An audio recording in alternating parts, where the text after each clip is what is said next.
भगवान की, महाकाल की, महाशक्ति की, अन्नतेश्वर भगवान की।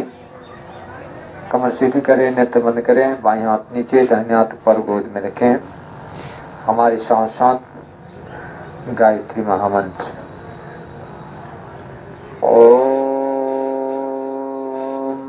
भूर्भुवः स्वः तत्सवितुर्वरेण्यं भर्गो देवस्य धीमहि धियो यो नः प्रचोदयात्।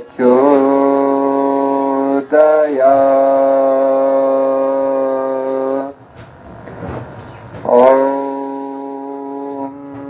गुरुर्ब्रह्मा गुरुर्विष्णुः गुरुरेव महेश्वरः गुरुरेव परब्रह्म तस्मै श्री गुरवे नमः। तस्मै श्री गुरवे नमः। तस्मै श्री गुरवे नमः। देवियों भाइयों, भगवान की जब असीम अनुकंपा होती है, संयोग बनता है, तब एक भगवान के कार्य में, धर्म के कार्य में भाग लेने का सुनहला अवसर प्राप्त होता है। हमारा जन्म शुभ कार्य के लिए, अच्छे कार्य के लिए हुआ है। मनुष्य 84 लाख योनियों में भटकने के बाद यह पावन मानव योनि प्राप्त किया है। लेकिन आज मनुष्य योनि प्राप्त करके मनुष्य जीवन के उद्देश्य को भूल गया है। आज मनुष्य सिर्फ पेट और प्रजनन दो के लिए ही वह ललायित है। उसकी लालसा इतना ही है कि हमारा पेट भर जाए, 2-4 बाल बच्चे हो जाएं। इसी की पूर्ति के लिए वह रात दिन एक किए रहता है और उसी में रात दिन परेशान रहता है। कभी यह सोचता नहीं कि यह जीवन किसने दिया है, क्यों दिया है, हमारा जन्म क्यों मिला है, इस पर थोड़ा भी नहीं सोचता।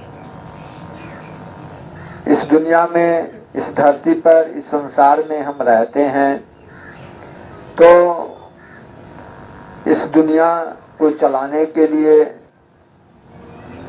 जो शक्ति है वह ईश्वर की शक्ति है, वह समझता भी नहीं। प्रायः व्यक्ति ईश्वर को जानते भी नहीं। कम ही भक्त लोग हैं जो ईश्वर को जानते हैं। मानने के लिए तो सारी दुनिया ईश्वर, भगवान, परमात्मा, अल्लाह, गॉड का नाम जानते हैं, मानते हैं, कहते हैं, लेकिन ईश्वर के काम को करने के लिए जो उत्तरदायित्व को, कर्तव्य को समझता है, उनके काम को गति देने के लिए अपने जीवन का कुछ अंश समय के रूप में, धन के रूप में प्रदान करता है, अपना जीवन समर्पित करता है, वास्तव में वही ईश्वर को जानता है। अन्यथा जो केवल पेट और प्रजनन तक सीमित है कि किसी तरह से पेट भर जाए और 2-4 बाल बच्चे हो जाएं, उसका भरण पोषण हो जाए, वहां तक जिनका ज्ञान है, समझ है, चिंतन है, सोच है, वह मानव योनि में आकर के मनुष्य नहीं है, वो पशु तुल्य है। पशु भी उसी तरह से अपने बाल बच्चे पैदा करते हैं और जो कुछ खाने के लिए मिला तो वो खा लेते हैं। लेकिन पशु में भी कुछ चेतना है। आप देखते हैं चिड़ै चुरुंग है तो चिड़ै चुरुंग सुबह ही मनुष्य को सोकर उठने के पहले ही वह उठ जाते हैं। मुर्गा 4 बजे भोर में ही वह बांक देता है, आवाज दे देता है और सबको जगा देता है। मुर्गा सबको जगा देता है मांग दे करके, लेकिन मनुष्य सोए रहते हैं। जो सोए हैं वो मनुष्य नहीं है, जो जगे हैं वो मनुष्य है। यह प्रकृति जो है 2 के संयोग से बना हुआ है, जड़ और चेतन। जो सोए हैं उनके अंदर जड़ता रहती है, वो जड़ है, वो मरे हुए हैं, वो निष्प्राण है। मनुष्य का शरीर तो है, लेकिन मनुष्य के शरीर में प्राण उसी को कहा जाएगा, प्राणवान उसी को कहा जाएगा जो धर्म के काम के लिए, सत्कर्म के लिए, ईश्वर के काम के लिए वह जो है अपना जीवन समर्पित करता है। उसे जिंदा व्यक्ति कहते हैं। अन्यथा जो धर्म का काम नहीं कर रहे हैं, मनुष्य का जो कर्तव्य है, मानवीय जो कर्तव्य है, उत्तरदायित्व है, उसका पालन नहीं करते हैं, वो मरे हुए व्यक्ति है, वो जिंदा नहीं है। इस जीवन की सफलता के लिए धर्म, अर्थ, काम, मोक्ष 4 चीज की आवश्यकता है।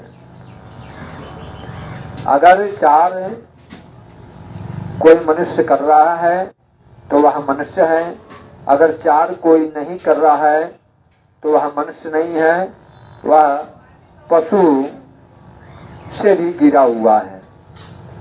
चिड़ै जो होता है, चिड़िया अपने घोंसले से प्रातः सुबह ही निकल जाता है। सुबह में उठ करके कौवा उठ करके चारों बगल काव काव काव काव करने लगता है, लोगों को जगाना शुरू कर देता है और अपने दाना की खोज में वह रात दिन परिश्रम करके अपना दाना भी इकट्ठा करता है, किसी के ऊपर आश्रित नहीं रहता है।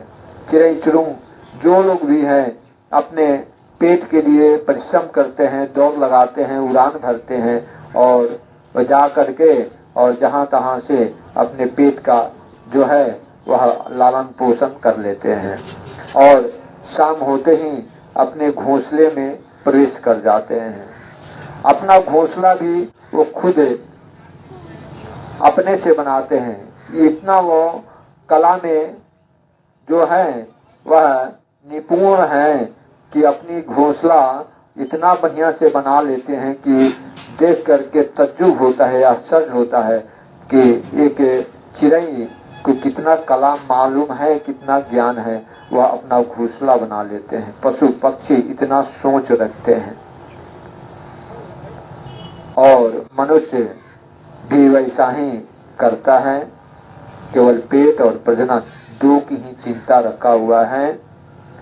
जबकि परमात्मा ने मनुष्य का शरीर किस लिए दिया था? मनुष्य का शरीर इसलिए दिया था कि तुम धरती पर जाओगे तो जो ये हमारी फुलवारी है, इस फुलवारी को सुंदर सुरम्य बना कर रखोगे और सभी जो 84 लाख योनियों में प्राणी है उसके साथ में तुम ममता दया रखोगे, उसके ख्याल रखोगे। इसके लिए उन्होंने मनुष्य का योनि दिया, मनुष्य का यह तन प्रदान किया। बहुत भाग से यह मनुष्य का तन मिलता है। फिर भी मनुष्य पशु से ज्यादा समझ नहीं रख पाता है। प्रायः मनुष्य पशु से भी गिरा हुआ अपना समझ, सोच और चिंतन रखता है। बताया गया है कि आहार, निद्रा, क्रोध, मैथुन, पशु भी भोजन करते हैं, मनुष्य भी करता है। निद्रा मनुष्य भी सोता है, पशु भी सोता है। क्रोध, एक कुत्ते को डंडा दिखाओ तो वह भाव भाव करने लगता है, क्रोधित हो जाता है। मनुष्य भी किसी बात पर, अनर्गल बात पर क्रोधित होता है। और मैथुन, माल जाल भी बाल बच्चे का जनन करते हैं, उत्पन्न करते हैं और मनुष्य और पशु बाल बच्चे को जनन और उत्पन्न करते हैं। ये 4 क्रिया मनुष्य की है और 4 क्रिया पशु की है।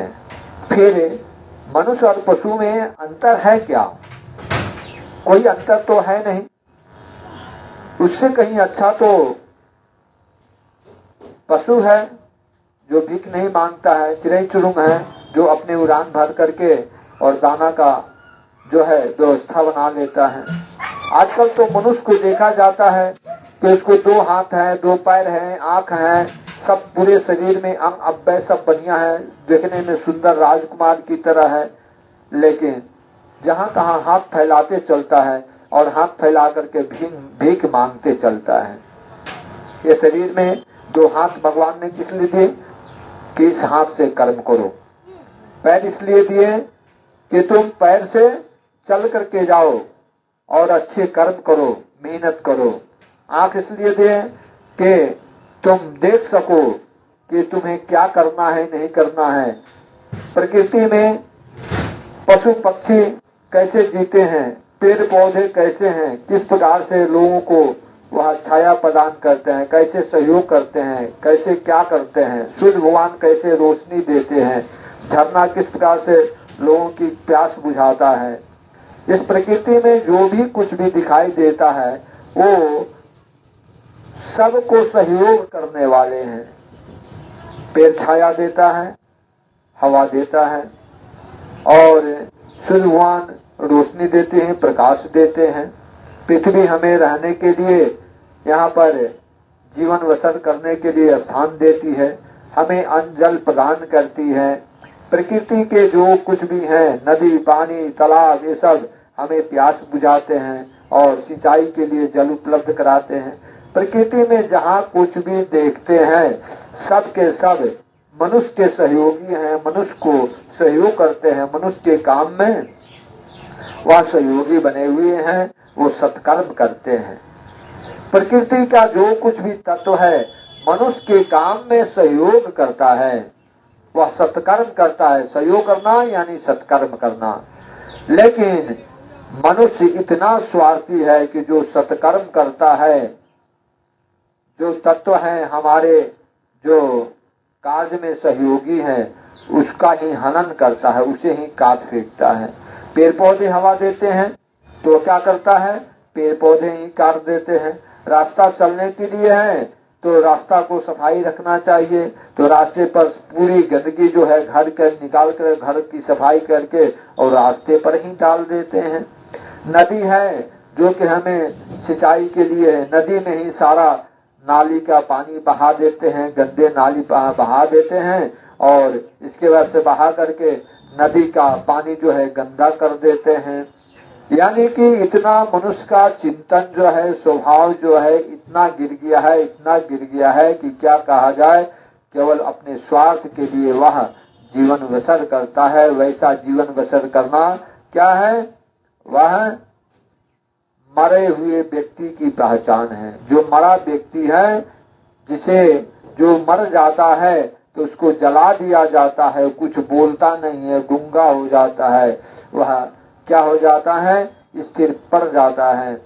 तो ऐसे व्यक्ति जो धर्म का काम नहीं करते हैं, सत्कर्म नहीं करते हैं, भगवान जो हमें प्रकृति में हवा पानी प्रकाश देते हैं, वह सोचता तक नहीं है कि भगवान हमें हवा पानी प्रकाश निःशुल्क देते हैं, कोई पैसा नहीं लेते हैं, फिर भी हम क्या करते हैं कि इस बारे में सोचते नहीं हैं। ऐसे जो नहीं सोचने वाले मनुष्य हैं, केवल अपने पेट के लिए और बाल बच्चे के लिए ही केवल जीवन यापन करते हैं, ऐसे लोग मरे होते हैं, ऐसे लोग जिंदा नहीं होते हैं। जिंदा आदमी उसे ही कहा जाता है जो धर्म के लिए, संस्कृति के लिए, ईश्वर के काम के लिए वह अपने कदम बढ़ाए और अपने कदम बढ़ा करके आगे चले और लोगों को प्रेरणा दें।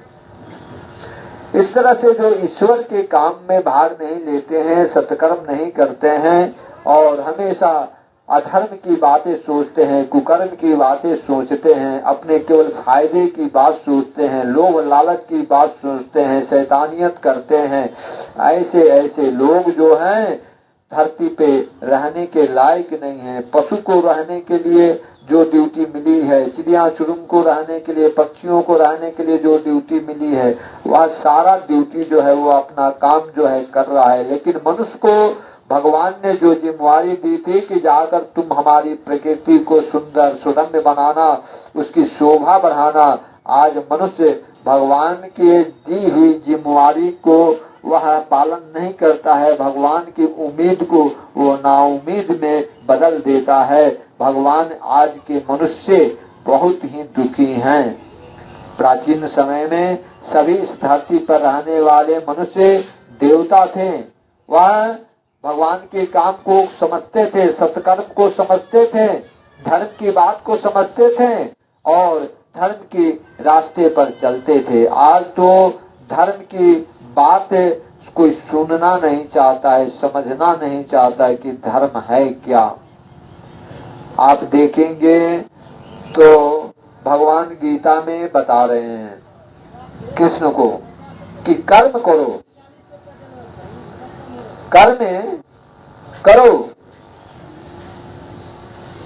जब महाभारत का युद्ध हो रहा है तो उस समय महाभारत के युद्ध में कृष्ण भगवान बोलते हैं कि ये सब अन्यायी हैं, अत्याचारी हैं, ये कोई जो है धर्म का काम करने वाला नहीं है, ये सत्कर्म करने वाले नहीं हैं, ये धरती पर अत्याचार फैलाने वाले हैं। तो बोल रहा है कि नहीं, ये हमारे भीष्म पितामह हैं, बाबा हैं तो दादा हैं, तो ये हमारे भाई हैं, तो ये हमारे चाचा हैं। उन्होंने कहा कि ये तुम्हारे न भाई हैं, न चाचा हैं, न दादा हैं, ये अन्याय हैं, ये सब अन्याय हैं, अत्याचार हैं कि तुम्हें जो है थोड़ा भी जगह नहीं दे रहे हैं, तुम्हारा हक नहीं दे रहे हैं और ये दुष्ट का, कौरवों का साथ दे रहा है। इसके अंदर तो धर्म का कोई भी ज्ञान नहीं है कि हमें जो है, जो असहाय है उसको सहयोग करना चाहिए। तो राजाओं को जो है वह सहयोग कर रहा है, जो मजबूत है, जो बलवान है, जो हर तरह से परिपूर्ण है, उसी को साथ दे रहा है। जो असहाय है, निर्बल है, उसको तो ये सहयोग नहीं कर रहा है। तो ये भीष्म पितामह है या द्रोणाचार्य हो या कोई भी हो, यह तुम्हारे काम के लायक नहीं है, ये अन्याय है, अत्याचारी हैं, इसको मारना जरूरी है, ये अधर्म फैलाने वाले हैं। वह कुरुक्षेत्र के मैदान में भगवान उपदेश दे रहे हैं कृष्ण को, कृष्ण भगवान उपदेश दे रहे हैं अर्जुन को। अर्जुन निर्बल बन रहा है, कांपने लग रहा है और कहता है कि नहीं, हमसे ये बाण नहीं उठेगा, बाण नहीं चला पाएंगे। कृष्ण भगवान उसे दिव्य दृष्टि देते हैं और दिखाते हैं कि देखो इस रण क्षेत्र में सब मरे हुए हैं, कोई जिंदा नहीं है। जो धर्म का काम नहीं करता है वो मरा हुआ है, ये सब अधर्मी हैं, ये सब मरे हुए हैं। तुमको केवल श्रेय लेना है, तुमको हम श्रेय देना चाहते हैं, तुमको महान बनाना चाहते हैं, धरती पर तुम्हारा नाम करना चाहते हैं, जुगों जुगों तक तुम्हारा नाम अर्जुन के रूप में प्रख्यात रहेगा, विख्यात रहेगा, मशहूर रहेगा, पॉपुलर रहेगा। इसके लिए तुम्हें हमें चाहते हैं श्रेय देना। तुम ही एक ऐसी आत्मा हो इस धरती पर, तुमको देना चाहते हैं। तुम जगो, उठो, तुम सोए हो, सोए मत रहो, तुम उठो, हम तुम्हें ये प्रेरणा दे रहे हैं। बहुत सारी ज्ञान की बातें बताते हैं। उठित जागृता, जो उठ जाता है, जग जाता है, अंदर से जगता है धर्म के लिए और धर्म के काम के लिए आगे बढ़ता है और अन्याय अत्याचारी से लड़ाई करता है, वही आदमी जो है वह मनुष्य है। उसी के अंदर मानवता है, उसी के अंदर इंसानियत है, उसी के अंदर आदमियत है। कि तुम क्या करो, निर्बल मत बनो, तुम जो है आगे बढ़ो, धनुष बाण उठाओ और इन्हें मारो। बहुत कृष्ण भगवान समझाते हैं लड़ाई के मैदान में कि कर्म करो, कर्म योग का शिक्षण देते हैं, सांख्य योग का शिक्षण देते हैं, ज्ञान योग का शिक्षण देते हैं। तो कृष्ण भगवान जब अपना विराट रूप दिखाते हैं, उसे दिव्य दृष्टि देते हैं, तो वह देखता है कि कृष्ण भगवान के अंदर ही सारा ब्रह्मांड छाया हुआ है।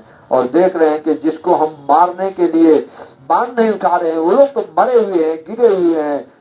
और उसे समझ में आता है और अन्याय अत्याचारी से लड़ने के लिए वह तैयार हो जाता है और भूल जाता है कि हमारे मामा हैं तो दादा हैं तो चाचा हैं तो भाई हैं, ये सब भूल जाता है और वह धर्म के लिए लड़ाई करने के लिए खड़ा हो जाता है कि नहीं, हमें बाण चलाना है और धर्म की स्थापना करना है। धर्म की स्थापना में भगवान का जो कहना है, कथन है, उसको मानना है, हमें श्रेय लेना है और इसे निमित्त पर हमें क्या करना है, उस कार्य को करना है। और भगवान के आदेश के अनुसार वह लड़ाई करने के लिए, युद्ध करने के लिए तैयार होता है। 18 दिनों तक कुरुक्षेत्र के मैदान में युद्ध चलता है और धर्म अधर्म का युद्ध चलता है। धर्म अधर्म के युद्ध में वह क्या करता है, वह सत्कर्म करने के लिए वह धनुर्धारी जो है अर्जुन, वह बाण चलाता है और बाण चला करके और सभी अत्याचारी अन्याचारी को जो है मार देता है, सबसे लड़ाई करता है। आजकल धर्म के लिए कोई लड़ने वाला नहीं है, धर्म की राह पर चलने वाला नहीं है।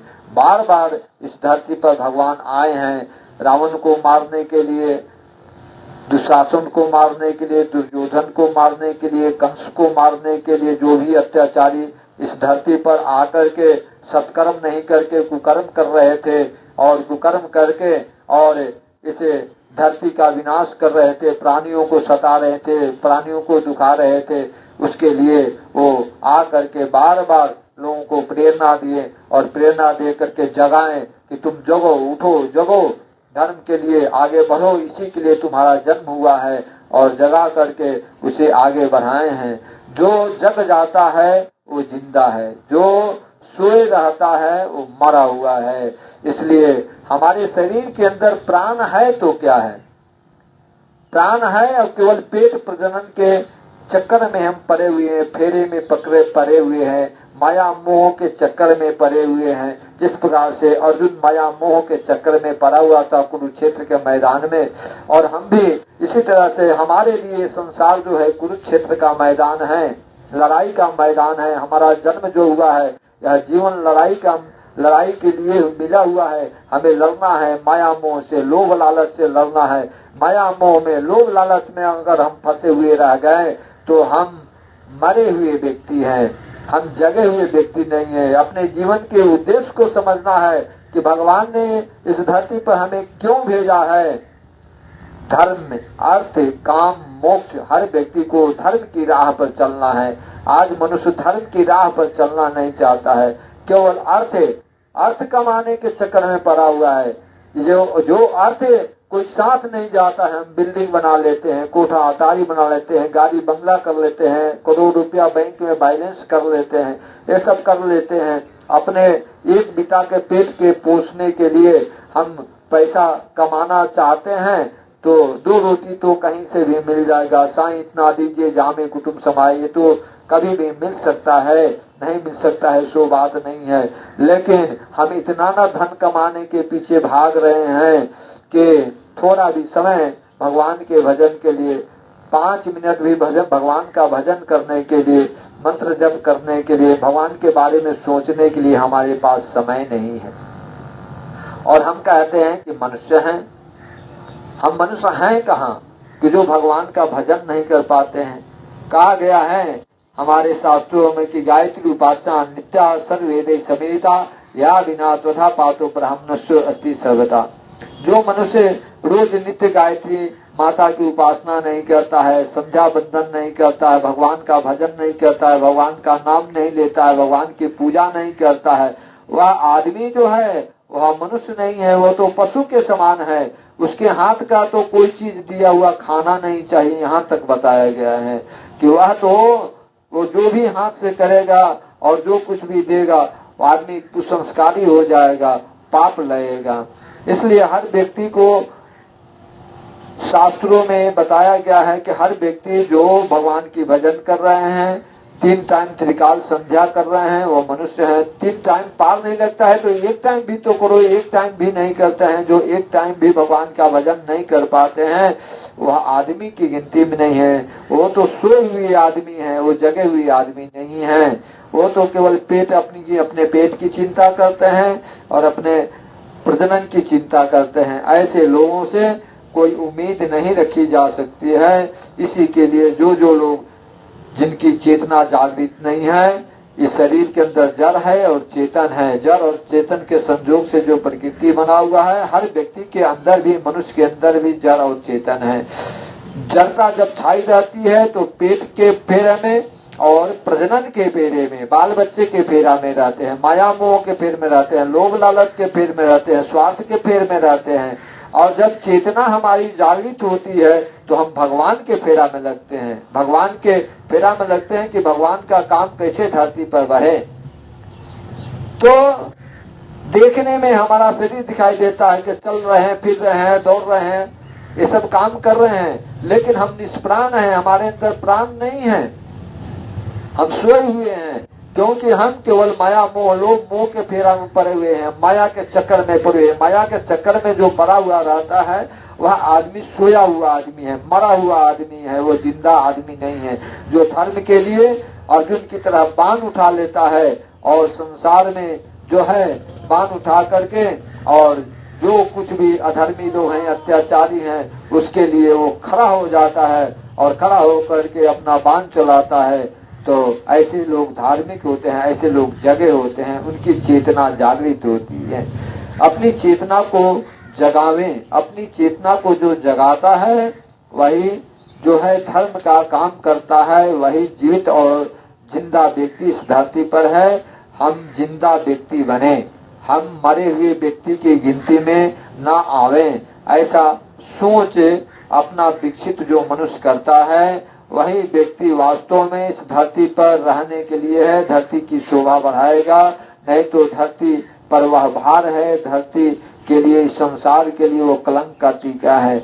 ऐसा करना बहुत ही आवश्यक है। हम मरे हुए व्यक्ति बने या जिंदा व्यक्ति बने। देखते हैं पेड़ पौधा का डाल सूख जाता है तो उसको काट करके जला दिया जाता है, उसकी आरती नहीं उतारी जाती है। लेकिन जो पेड़ हरा भरा है, तो हरा भरा पेड़ है तो पीपल का पेड़ जो है उसमें जाकर पूजा करते हैं, आम के पेड़ का पूजा करते हैं। जो हरा भरा है, जो जिंदा है, उसकी पूजा होती है। मरा हुआ आदमी की पूजा नहीं होती है, उसे जला दिया जाता है, उसकी आरती नहीं उतारी जाती है। इस संसार में आरती उसी की उतरती है जो जिंदा हैं, जो धर्म का काम करते हैं। राम धरती पर आए तो उन्होंने अपने घर में एक राजा होते हुए भी घर में बैठ करके, राज दरबार में बैठ करके वहाँ राज नहीं किए थे। घर को छोड़ करके 14 वर्ष के लिए वनवास में निकल गए थे। और जितने भी इस धरती पर अत्याचार फैला रहे थे, खर दूषण रावण ये सब लोग जो थे, और तारका ये सब लोग जो थे, आकर के धरती पर अत्याचार फैलाते थे, अधर्म फैलाते थे, धर्म के काम को वह रोकते थे, धर्म का काम बढ़ने नहीं देते थे। उसके लिए रामचंद्र जी ने क्या किया था? उन्होंने धर्म की लड़ाई लड़ा था और धर्म की लड़ाई लड़ करके सभी राक्षसों को मार गिराया था। और मार गिराया तो इसलिए जो धर्म के लिए लड़ता है वो जिंदा है, और जो धर्म के लिए नहीं लड़ता है वो मरा है। कृष्ण भगवान भी धरती पर जब आए तो क्या किए, उन्होंने कंस को मारा, शिशुपाल को मारा, और जो पूतना थी उसको मारा, है कि नहीं, सबको मार करके वो धर्म की स्थापना किए। जो धर्म की स्थापना के लिए सत्कर्म करता है वह व्यक्ति इस धरती पर जिंदा है। जो धर्म के लिए इस धरती पर सत्कर्म नहीं करता है, केवल अपने माया मोह लोभ लालच और बाल बच्चे के फेरा में पड़ा रहता है, वह आदमी इस धरती पर इंसान नहीं है, वो शैतान है, वो हैवान है, क्योंकि वो माया मोह के फेरा में पड़ा हुआ है। क्योंकि मनुष्य को इस धरती पर भगवान ने अपने काम के लिए, धर्म के काम को करने के लिए, अपने फुलवारी को सुंदर बनाने के लिए भेजा है। वह मनुष्य अपने जीवन का उद्देश्य को भूल गया है, और जीवन का उद्देश्य का भूल करके और केवल वह अपना पेट प्रजनन के चक्कर में, अपने स्वाद के फेरा में, अपने फायदे के फेरा में, क्षण के सुख के फेरा में पड़ा हुआ है, और धर्म की बात को नहीं समझता है। जो शाश्वत आनंद देने वाले हैं, जो शाश्वत सुख देने वाले हैं, वह सब कौन देने वाले हैं? ईश्वर देने वाले हैं। सबसे बड़ी संपदा वही होती है जो ईश्वर को प्राप्त कर लेता है। मनुष्य के जीवन का लक्ष्य क्या है? ईश्वर की प्राप्ति, ईश्वर का दर्शन करना। आज मनुष्य ईश्वर को पूजा नहीं करता है, ईश्वर को प्राप्त करना नहीं चाहता है। वह क्या पाना चाहता है? वह धन दौलत कोठा अटारी पाना चाहता है। इस शरीर में से प्राण निकल जाता है तो मनुष्य को सब छोड़ करके चले जाना पड़ता है। जो चीज पाना था उस चीज को पाया नहीं, जिस चीज को लेके नहीं जाना है उसके लिए रात दिन हाय हाय हाय हाय 99 का चक्कर लगा करके रखता है, और कुछ भी साथ नहीं जाता है। कुछ भी साथ नहीं गया तो उसको बिटोरने से, उसको इकट्ठा करने से क्या फायदा?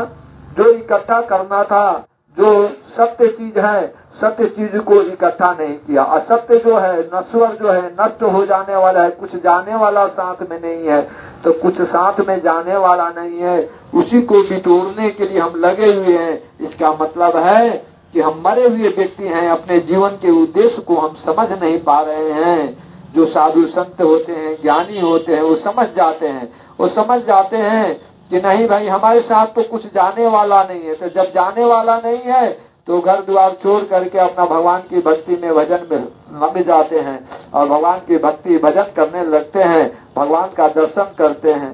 लाखों करोड़ों रुपया इकट्ठा करके कोई सुख नहीं पाता है, आनंद नहीं पाता है, शांति नहीं पाता है। किसी चीज का संग्रह करके, अर्जन करके हम सुख शांति नहीं पा सकते हैं। सुख और शांति प्राप्त करने का जो तरीका है, जो सिद्धांत है, नियम है, वह त्याग में है। भगवान बुद्ध जो थे वो क्या थे? भगवान बुद्ध एक राजा थे। उनके पास क्या कमी थी? उनके पास कुछ कमी नहीं थी। मीरा के पास में क्या थी? मीरा के पास में कुछ भी नहीं था, सब चीज था, उसी चीज की कमी नहीं थी। लेकिन हम इसका उदाहरण नहीं समझते हैं कि बुद्ध भगवान थे, मीरा जो है वह भी एक रानी थी, और बुद्ध भी एक राजा थे, और ये लोग के पास किसी चीज की कमी नहीं थी, लेकिन इनके मन के अंदर शांति नहीं मिलती थी। इनका मन जो हमेशा भगवान के काम के लिए तड़पता था, भगवान के दर्शन के लिए तड़पता था, और ये लोग सुख शांति पाने के लिए, ज्ञान की खोज में, भगवान का दर्शन करने के लिए भक्ति का मार्ग अपनाया, और घर द्वार राजपाट छोड़ करके मीरा कृष्ण की भक्ति में लग गई। और भगवान जो बुद्ध हैं अपने घर द्वार राजपाट छोड़ करके, पत्नी को छोड़ करके, 6 महीना का बच्चा को छोड़ करके और तपस्या में लग गए।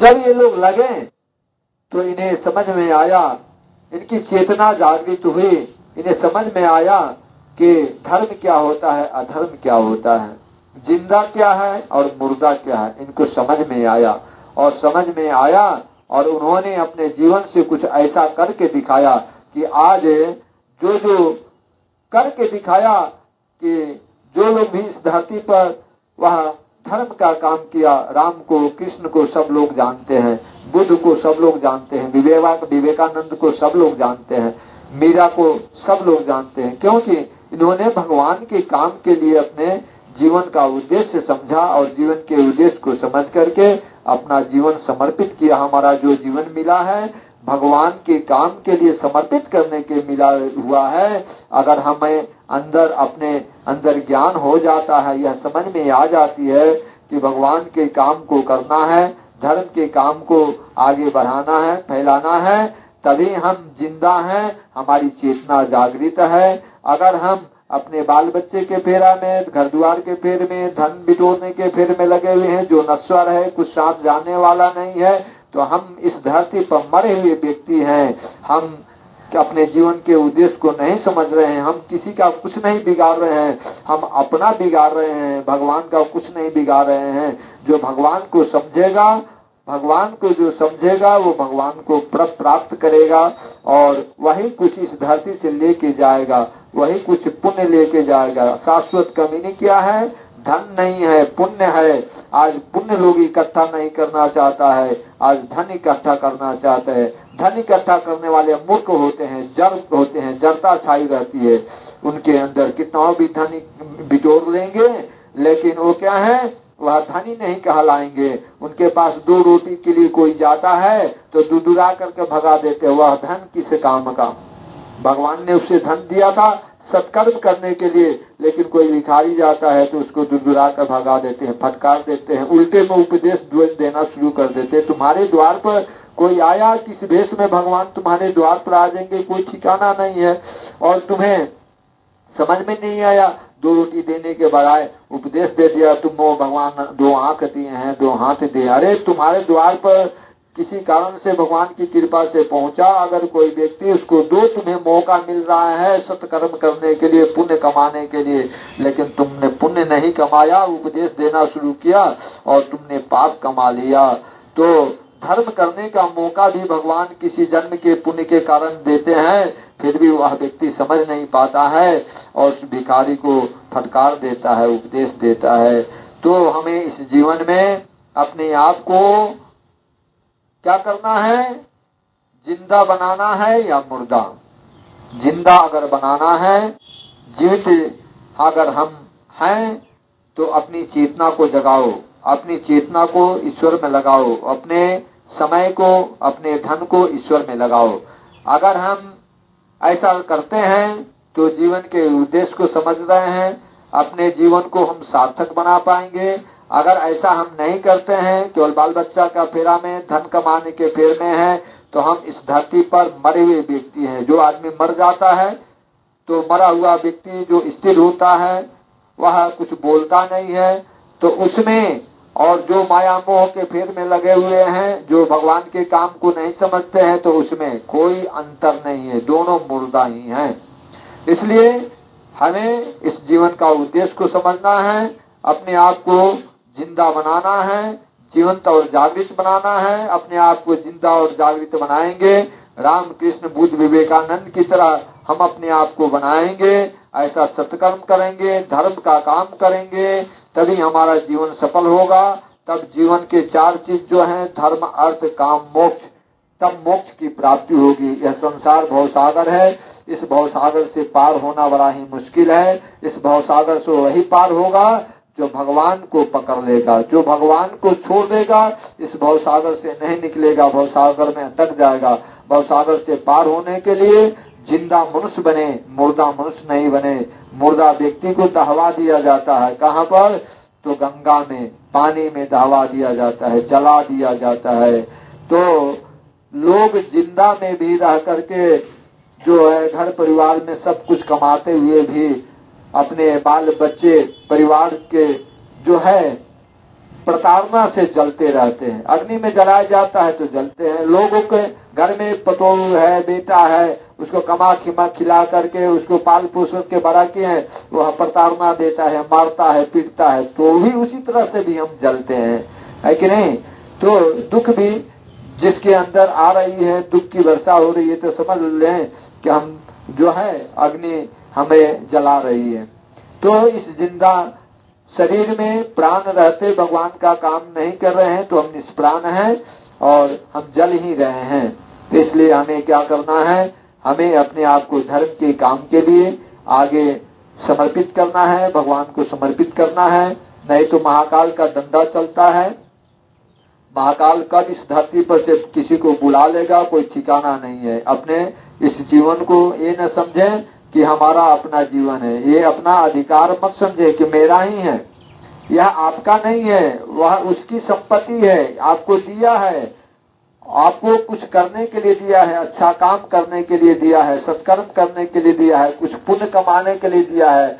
अगर पुण्य कमा लेंगे, सत्कर्म कर लेंगे तभी आपकी मुक्ति होगी, अन्यथा पुण्य नहीं कमाएंगे, सत्कर्म नहीं करेंगे, हाय हाय के फेरा में रहेंगे तो एक दिन क्या होगा कि कभी न कभी भगवान ऊपर बुला ही लेंगे। कम जब तक रहना था तब तक हम किए नहीं और कुछ नहीं किए तो फिर पछताने से कुछ नहीं होगा।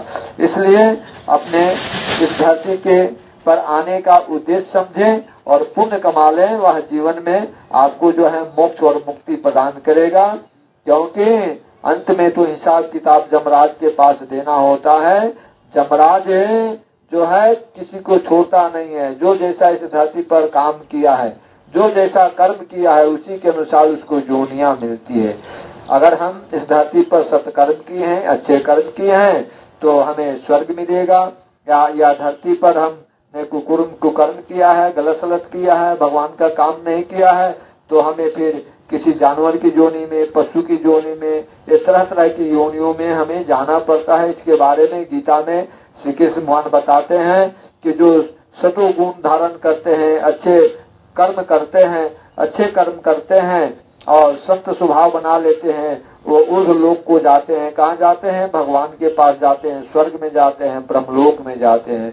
और जो राजा की तरह रह करके अपना खाना पीना पिए और किसी का कुछ नहीं बिगाड़ते हैं, वो फिर मनुष्य योनि में आते हैं। और जो इस धरती पर आ करके और फिर क्या किए कि अपने ठीक से ना रहें और दूसरों को भी ठीक से ना रहने दिए, मांस मछली दारू शराब खाएं पिए, मारपीट किए, झगड़झंझट किए, ऐसे लोगों को भगवान कहाँ ठेल देते हैं? नरक में ठेल देते हैं। उसको नाली का कीड़ा बना देते हैं, उसे क्या करते हैं? चिड़ई चुरुंग बना देते हैं, मालजल बना देते हैं, सर्प बना देते हैं। तो अगर समझते हैं कि हमें ये धरती पर आने का सौभाग्य प्राप्त हुआ है ईश्वर की कृपा से, करोड़ों वर्ष के बाद में अगर हमें यह जीवन मिला है, ये समझ में आया है, तो इसी जन्म में ये मानव जीवन इसीलिए मिला है कि तुम मुक्त हो जाओ, मुक्ति प्राप्त कर लो और माया मोह के फेरा में मत पड़ो। तो ज्ञान जो है, ज्ञान को जागृत करो, चेतना को अपनी जागृत करो। चेतना को अगर जागृत कर लेंगे तो फिर माया मोह में आसक्त नहीं होंगे। हम कीचड़ में रह करके कमल की तरह खिले रहेंगे और दुख विपत्ति में भी हम क्या रहेंगे? दुख विपत्ति में से परे रहेंगे। दुख विपत्ति में भी हम आनंद और सुख शांति प्राप्त करते रहेंगे जब ज्ञान होगा। तब जब ज्ञान अगर नहीं होगा तो हम दुख से जुड़े रहेंगे, भगवान से नहीं जुड़ेंगे। लोग क्या होते हैं? दुख क्यों होता है? दुखी क्यों होते हैं? दुखी इसलिए होते हैं कि हमारे मन के अंदर दुख छाया रहता है, भगवान नहीं छाए रहते। जब हम भगवान से जुड़े हुए होते हैं तो भगवान से जुड़े हुए रहते हैं तो हमारे जीवन में दुख विपत्ति में भी कैसा होता है? शांति मिलती है। दुख विपत्ति में भी हमें दुख विपत्ति का एहसास नहीं होता है। वो ज्ञानी पुरुष को ही ऐसा होता है जिसकी चेतना जागृत हो गई है, जिसके अंदर जड़ता छाई हुई है, उसी को दुख और सुख का अनुभूति ये सब होता है। जो ज्ञानी पुरुष है उसको वह सुख दुख से परे हो जाता है। वो तो समझता है कि हमारी ये कर्म का फल है, जैसा हमने कर्म किया वैसा हमें फल प्राप्त हुआ है। उसको ज्ञान है, वह दुख सुख से वह दुखी नहीं होता है, न सुख में इतराता है न दुख में वह दुखी होता है। और वह अपना समझता है कि भगवान हमको जैसा दे रहे हैं वो भगवान का दिया हुआ प्रसाद है, ऐसा मान करके वह जीवन जीता है। क्योंकि वह उसके अंदर ज्ञान है, उसके अंदर चेतना जागृत हुई है और वह मनुष्य इस धरती पर जीवित है और समझ जाता है कि हम जैसा कर्म किए हैं वैसा फल मिल रहा है। तो वह सत्कर्म करता है, पुण्य करता है, सत्कर्म पुण्य करके अपने जीवन को सफल बनाता है और जिंदा व्यक्ति की श्रेणी में अपने आप को जो है प्रतिष्ठित करता है। जिंदा बनने के लिए, जिंदा का श्रेय पाने के लिए वो हमेशा क्या करता है कि वह धर्म के काम में लगा रहता है। अगर हम ऐसा करने के लिए हम उत्सुक होते हैं, हमारे अंदर अगर ऐसी प्रेरणा जागृत होती है, ऐसा ज्ञान होता है, तभी हम इस धरती पर मनुष्य हैं। अन्यथा मनुष्य के शरीर में आकर हम पशु ही हैं। ओम शांति शांति शांति।